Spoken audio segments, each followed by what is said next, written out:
Joe from Taj Motor Medics. Just a quick one on this one. And I've had to struggle a little bit with regards to these little clips right here. Now, the way, I did a shock absorber. As you can see, it's got a new shock absorber on there. But for me to remove the shock absorber, the two bolts for the top mount are here. So I had to remove the arch lining. Now, for me to remove the arch lining, these got some weird looking clips on there, but it is quite smart as well. I've already got one out, as you can see right there. Let's blur it out a little bit. Here we go. So all you got to do, oops, I just dropped it, so I'll grab another one, because there are multiple ones on there.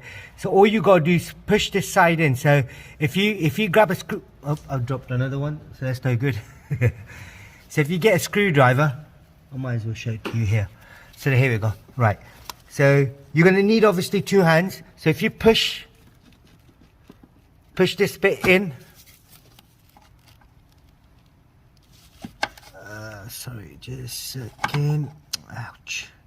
So I'll definitely need two hands for this one, but at the moment I'm recording. There we go. That just popped out, as you can see right there.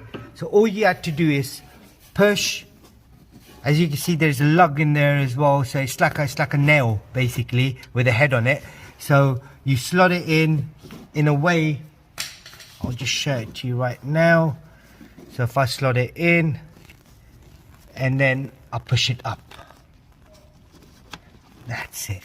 It's all in there now, so that's all secure. Now this one has got multiple ones. So you got one there, one there, one there. You got one here, one here. You got one on the inside there, so I need to push this in. You got one on the top, and then you got one here as well, and then you've got three little screws, and you got one here. So that's all you got to remove. Now they are quite easy. I just need to find the other ones. As you can see, there's loads of rubbish come out of this car. So you just got to find the other ones and then put them all back together. Like I said, you only need a little screwdriver. Push it in and then pull it with another screwdriver. Shove a screwdriver on the opposite end and then pull it out towards you. That would just do the trick.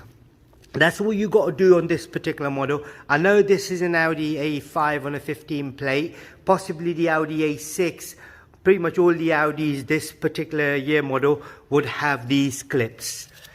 Now, if there is anything you need to know, do leave us a comment below. We'll try helping you as much as we can. And don't forget to subscribe to our YouTube channel. Like the video. Thank you. And